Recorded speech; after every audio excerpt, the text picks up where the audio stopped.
News first channel ವೀಕ್ಷಕರಿಗೆ ಭವಿಷ್ಯ ಈ ದಿನ ಕಾರ್ಯಕ್ರಮಕ್ಕೆ ಸ್ವಾಗತ.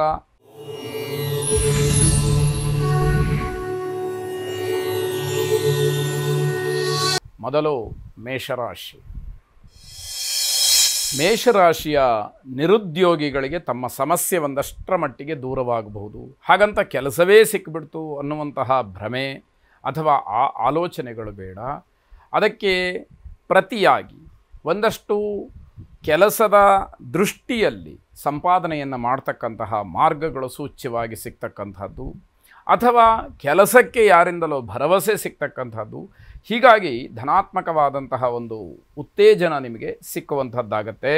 ಹಣಕಾಸಿನ ಸ್ಥಿತಿ ಉತ್ತಮವಾಗ್ತಕ್ಕಂಥದ್ದು, ಆರ್ಥಿಕವಾಗಿ ಅವರವರ ಯೋಗ್ಯತಾನುಸಾರವಾದಂತಹ ಒಂದು ಲಾಭ, ಅಭಿವೃದ್ಧಿ, ಬೆಳವಣಿಗೆ ಅಂತಕ್ಕಂಥದ್ದನ್ನು ಕಾಣಲಿಕ್ಕೆ ಅವಕಾಶಗಳು ಸಿಕ್ಕತ್ತೆ.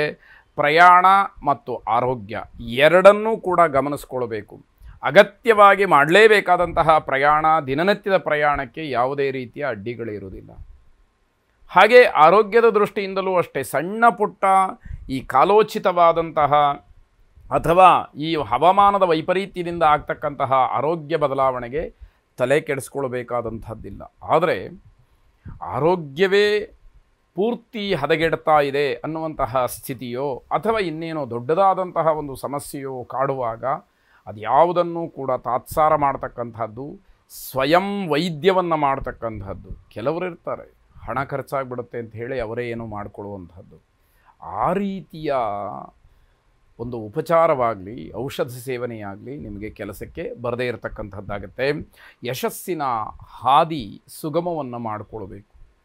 ನಾವೇನೋ ಸಾಧನೆ ಮಾಡಬೇಕು ಅಂತ ಹೊರಟಿರ್ತೀವಿ, ಅಥವಾ ಜೀವನವನ್ನು ಹೇಗೆ ನಡೆಸಬೇಕು ಅನ್ನುವಂಥದ್ದಿರುತ್ತೆ, ಅಥವಾ ನಾನು ಈ ರೀತಿಯಲ್ಲಿ ಜೀವನವನ್ನು ಸಾಗಿಸಬೇಕು ಅನ್ನುವಂತಹ ಭಾವನೆ ಕೆಲವರಿಗಿದ್ದಾಗ ಅದಕ್ಕೆ ಯಾವುದೇ ರೀತಿಯ ಅಡ್ಡಿಗಳು ಬರದೇ ಇದ್ದ ಹಾಗೆ, ನಾವು ನಮ್ಮಿಂದ ತಪ್ಪಾಗದೇ ಇದ್ದ ಹಾಗೆ ಅದನ್ನು ಆದಷ್ಟು ಗಮನಿಸ್ಕೊಳ್ಬೇಕಾದಂಥದ್ದು. ಬೇಸರಕ್ಕೆ ಸ್ವಲ್ಪ ತಡೆಯನ್ನು ಹಾಕಬೇಕು. ಅಂದರೆ ಯಾವ ಕೆಲಸದಿಂದ ನಮಗೆ ಬೇಸರವಾಗುತ್ತೋ ಅಂತಹ ಕೆಲಸಕ್ಕೆ ಕೈ ಹಾಕಬಾರ್ದು. ಪರವಾಗಿಲ್ಲ, ಬೇಜಾರಾದರೂ ಪರವಾಗಿಲ್ಲ, ನಾನು ಈ ಕೆಲಸವನ್ನು ಮಾಡಿ ಮುಗಿಸೇ ಬಿಡ್ತೀನಿ ಅಂತಕ್ಕಂತಹ ಒಂದು ಹುಚ್ಚು ಧೈರ್ಯ, ಆ ರೀತಿಯ ಸ್ವಭಾವ, ವಿಕೃತವಾದಂತಹ ಮನೋಭಾವ ಇದ್ದರೆ ಅದಕ್ಕೆ ಯಾವ ಮದ್ದೂ ಕೂಡ ಇಲ್ಲದೆ ಇರತಕ್ಕಂಥದ್ದು. ನಿರಂತರವಾದಂತಹ ಪ್ರಯತ್ನ ಇರಲಿ, ಒಳ್ಳೆಯ ಮಾರ್ಗವನ್ನು ಅನುಸರಿಸ್ತಕ್ಕಂತಹ ಮನಸ್ಸಿರಲಿ, ಖಂಡಿತವಾಗಿ ಒಳ್ಳೆಯದು ಆಗೇ ಆಗುತ್ತೆ ಅಂತಕ್ಕಂಥದ್ದು. ಮಹಾಲಕ್ಷ್ಮಿಯನ್ನು ಪ್ರಾರ್ಥನೆ ಮಾಡಿ ಶುಭವಾಗಿ. ವೃಷಭ ರಾಶಿ, ನಿಮ್ಮ ಯೋಗ್ಯತೆಗೆ, ನಿಮ್ಮ ಪ್ರಯತ್ನಕ್ಕೆ ತಕ್ಕ ಪ್ರತಿಫಲ ಸಿಕ್ಕುವಂತಹ ದಿವಸ. ಹಾಗಾಗಿ ಮನಸ್ಸಿಗೆ ತನ್ನಿಂದ ತಾನೇ ಸಮಾಧಾನವಾಗುತ್ತೆ, ಖುಷಿಯಾಗುತ್ತೆ. ಯಾಕೆ ಅಂತಂದರೆ ನನ್ನ ಪ್ರಯತ್ನ ವ್ಯರ್ಥವಾಗಲಿಲ್ಲ, ಸಫಲವಾಯಿತು. ನಾನು ಈ ರೀತಿಯಲ್ಲಿ ಕಷ್ಟಪಟ್ಟರೆ, ಪರಿಶ್ರಮವನ್ನು ಪಟ್ಟರೆ ನನಗೆ ಅನುಕೂಲ ಆಗೇ ಆಗತ್ತೆ ಅನ್ನುವಂತಹ ಭಾವನೆ. ನೀವು ಪ್ರಗತಿಯ ಪಥದಲ್ಲಿದ್ದೀರಿ, ಅಭ್ಯುದಯವನ್ನು ಕಾಣಲಿಕ್ಕೆ ಅವಕಾಶಗಳಿದೆ, ಆ ಒಂದು ಮಾರ್ಗದಲ್ಲಿ ನೀವಿದ್ದೀರಿ ಅನ್ನುವಾಗ ಅದನ್ನು ಹಾಗೇ ಮುಂದುವರಿಸ್ಕೊಂಡು ಹೋಗಬೇಕಾದಂಥದ್ದು. ದುಂದು ವೆಚ್ಚಕ್ಕೆ ಮಾತ್ರ ಸ್ವಲ್ಪ ಕಡಿವಾಣವನ್ನು ಹಾಕಬೇಕು. ಅನಗತ್ಯವಾದಂತಹ ವಿಚಾರಗಳಿಗೆ ಹಣವನ್ನು ಖರ್ಚು ಮಾಡೋದನ್ನು ನಿಲ್ಲಿಸಬೇಕಾಗತ್ತೆ. ಅದು ನಿಮಗೆ ತೊಂದರೆಗೆ ಕಾರಣವಾಗುವಂಥದ್ದು. ನೌಕರಿಯಲ್ಲಿ ಅಥವಾ ವೃತ್ತಿಯಲ್ಲಿ ಅಸಮಾಧಾನ ಇದ್ದೇ ಇರುತ್ತೆ. ಅಂದರೆ ನಿಮ್ಮ ಆಲೋಚನೆಗಳು ಬೇರೆ ಇರುತ್ತೆ, ಅದಕ್ಕೆ ಸ್ಪಂದಿಸದೇ ಇದ್ದಾಗ ಮನಸ್ಸಿಗೆ ಬೇಸರವಾಗುತ್ತೆ. ಅಥವಾ ನೀವು ಹೇಳಿದಂತಹ ಕೆಲಸವನ್ನು ಬೇರೆಯವರು ಮಾಡದೇ ಇದ್ದಾಗ ಸ್ವಲ್ಪ ಮಟ್ಟಿಗೆ ಅಸಮಾಧಾನ ಆಗ್ತಕ್ಕಂಥದ್ದು. ಹಿರಿಯರ ಸಾತ್ವಿಕ ಕೋಪಕ್ಕೆ ಒಳಗಾಗ್ತೀರಿ. ಅಂದರೆ ನಿಮ್ಮನ್ನು ದ್ವೇಷ ಮಾಡಬೇಕು, ನಿಮ್ಮನ್ನು ಏನೋ ಬೈಬೇಕು ಅಂತ ಹೇಳಿ ಪೂರ್ವ ಸಿದ್ಧತೆಯನ್ನು ಮಾಡಿಟ್ಟುಕೊಂಡು ಬೈಯುವಂಥದ್ದಲ್ಲ. ಆ ಕ್ಷಣದಲ್ಲಿ ಏನೋ ಒಂದು ರೀತಿಯ ಸಣ್ಣ ಪುಟ್ಟ ವ್ಯತ್ಯಾಸಗಳಾಗುವಾಗ ಮಾತುಗಳು ಬರುತ್ತೆ, ಅವರಿಗೆ ಸಿಟ್ಟು ಬರುತ್ತೆ. ಅದು ಸಾತ್ವಿಕವಾದಂತಹ ಕೋಪ ಅಂತ ಹೇಳಿ ಗ್ರಹಿಸಬೇಕಾದಂಥದ್ದು. ಸ್ವಯಂ ಉದ್ಯೋಗ ಮಾಡ್ತಕ್ಕಂಥವ್ರಿಗೆ ಹೆಚ್ಚಿನ ಲಾಭ ಇರತಕ್ಕಂಥದ್ದು. ಕುಲದೇವತಾ ಪ್ರಾರ್ಥನೆಯನ್ನು ಮಾಡಿ ಶುಭವಾಗಿ. ಮಿಥುನ ರಾಶಿ, ರಾಜಕೀಯ ವಿಚಾರದಲ್ಲಿ ಆಸಕ್ತಿ ಬೇಡ. ರಾಜಕಾರಣಿಗಳು ಈ ದಿವಸದ ಮಟ್ಟಿಗೆ ಬೇರೆ ಬೇರೆ ವ್ಯವಹಾರಗಳನ್ನು ಮಾಡುವುದರ ಬದಲು ನಿಮ್ಮಷ್ಟಕ್ಕೆ ನೀವಿರ್ತಕ್ಕಂಥದ್ದು ಬಹಳ ಕ್ಷೇಮ, ಅದು ನಿಮಗೊಳ್ಳೆಯದು ಅನ್ನುವಂತಹ ಅರ್ಥ. ಶಾರೀರಿಕವಾಗಿ ಸ್ವಲ್ಪ ಸಮಸ್ಯೆಗಳು ಕಾಣಬಹುದು, ಗಾಯ ಆಗಬಹುದು, ಜಾಗ್ರತೆಯನ್ನು ವಹಿಸಬೇಕಾಗತ್ತೆ. ಅತಿಯಾದಂತಹ ಕೋಪ ಒಳ್ಳೆಯದಲ್ಲ. ಕೋಪದಿಂದ ಏನೆಲ್ಲ ಅನರ್ಥಗಳಾಗತ್ತೆ ಅಂತಂದರೆ ಊಹಿಸಲಿಕ್ಕೆ ಸಾಧ್ಯ ಆಗೋದಿಲ್ಲ. ಏನು ಬೇಕಾದರೂ ಕೂಡ ಆಗಬಹುದು ಅನ್ನುವಂಥದ್ದು. ಹೊಸ ಆಸ್ತಿ ಖರೀದಿಗೆ ಮನಸ್ಸು ಮಾಡ್ತೀರಿ, ಆದರೆ ಇವತ್ತು ಬೇಡ ಅನ್ನುವಂಥದ್ದು.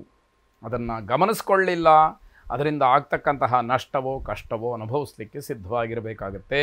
ಮಕ್ಕಳಿಗೆ ತುಂಬ ಅನುಕೂಲ ಇರತಕ್ಕಂತಹ ದಿವಸ ಇದು. ಮಕ್ಕಳ ಆಯಾ ವಯಸ್ಸಿಗೆ ಅನುಗುಣವಾದಂತಹ ಒಂದು ಪ್ರಗತಿ ಏನಿದೆ ಅದರಲ್ಲಿ ನಿಮಗೂ ಸಮಾಧಾನ, ಮಕ್ಕಳಿಗೂ ಕೂಡ ಆನಂದ ಸಿಗ್ತಕ್ಕಂಥದ್ದಾಗತ್ತೆ. ಬಂಧುಗಳಿಂದ ಶುಭವಾರ್ತೆಯನ್ನು ಕೇಳ್ತೀರಿ. ಇದು ಒಂದಷ್ಟರ ಮಟ್ಟಿಗೆ ನಮ್ಮ ಪರಿವಾರದಲ್ಲಿ ಏನೋ ಒಳ್ಳೆಯದಾಗ್ತಾ ಇದೆ ಅನ್ನುವಂತಹ ಸಮಾಧಾನ ನಿಮಗೆ ಸಿಕ್ಕುವಂಥದ್ದಾಗತ್ತೆ. ಮೃತ್ಯುಂಜಯನನ್ನು ವಿಶೇಷವಾಗಿ ಪ್ರಾರ್ಥನೆ ಮಾಡಿ, ಯಾವುದೇ ರೀತಿಯ ಮೃತ್ಯು ಕಂಟಕಗಳಿದ್ದರೂ ಕೂಡ ನಿವಾರಣೆ ಆಗಲಿ ಅನ್ನುವಂತಹ ಭಾವನೆ, ಪ್ರಾರ್ಥನೆ ನಿಮ್ಮದಾಗಿರಲಿ. ಶುಭವಾಗಿ. ಕರ್ಕಾಟಕ ರಾಶಿ, ಕಾರ್ಯಸಿದ್ಧಿಯಿಂದ ಸಂತೋಷವಾಗ್ತಕ್ಕಂಥದ್ದು. ಯಾವುದೋ ಒಂದು ಕೆಲಸ ಮಾಡೋದಕ್ಕೆ ಅಂತ ಹೇಳಿ ಪ್ರಾರಂಭ ಮಾಡ್ತೀರಿ, ಆ ಕೆಲಸ ಧನಾತ್ಮಕವಾಗಿ ನಿಮಗೆ ಫಲವನ್ನು ಕೊಡುತ್ತೆ, ಜೊತೆಗೆ ಆ ಕೆಲಸ ಪರಿಪೂರ್ಣವಾಗುತ್ತೆ ಅನ್ನುವಂತಹದ್ದೇನಿದೆ ಆ ಸಂದರ್ಭ ನಿಮಗೆ ತುಂಬ ಖುಷಿಯನ್ನು ಕೊಡ್ತಕ್ಕಂಥದ್ದು. ಬಂಧುಗಳ ಆಗಮನದಿಂದ ಸಂತೋಷ ಪಡ್ತೀರಿ, ಮನೆಗೆ ನೆಂಟರಿಷ್ಟರು ಬರ್ತಾರೆ, ನಿಮ್ಮ ಸಾಧನೆಯ ಬಗ್ಗೆ ಹೇಳಿಕೊಳ್ತೀರಿ, ನಿಮಗೆ ಇಲ್ಲಿಯವರೆಗೆ ಆಗಿರತಕ್ಕಂತಹ ಅನುಭವಗಳನ್ನು ಹಂಚಿಕೊಳ್ತೀರಿ, ಅದು ಮತ್ತಷ್ಟು ಖುಷಿಯನ್ನು ಕೊಡ್ತಕ್ಕಂಥದ್ದಾಗತ್ತೆ. ನಿರೀಕ್ಷಿತವಾದಂತಹ ಕೆಲಸಗಳಿಂದ ಶುಭ ಇದೆ.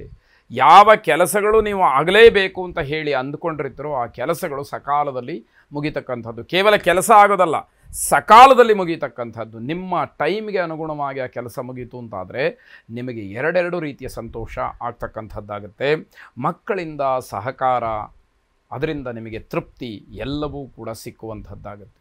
ನೀವು ಮಾಡುವಂತಹ ಕೆಲಸಕ್ಕೆ ಮಕ್ಕಳಿಂದ ಯಾವುದೇ ರೀತಿಯ ಭಿನ್ನಾಭಿಪ್ರಾಯಗಳಿಲ್ಲ. ನಿಮಗೆ ಪ್ರೋತ್ಸಾಹವನ್ನು, ಸಹಕಾರವನ್ನು, ಸಹಾಯವನ್ನು ಮಾಡ್ತಕ್ಕಂತಹ ಮನಸ್ಥಿತಿಯಲ್ಲಿ ಮಕ್ಕಳೇ ಇರ್ತಾರೆ ಅಂತಕ್ಕಂಥದ್ದು. ಅದು ಎಲ್ಲರಿಗೂ ಕೂಡ ಲಭ್ಯ ಆಗದೇ ಇರತಕ್ಕಂತಹದ್ದು. ಪೂರ್ವಜನ್ಮ ಸಕೃತ ಯಾರಿಗೆ ಇರುತ್ತೋ ಅವರಿಗೆ ಈ ಒಂದು ಅನ್ಯೋನ್ಯತೆ ಅಂತಕ್ಕಂಥದ್ದು ಬರುವಂತಹದ್ದಾಗತ್ತೆ.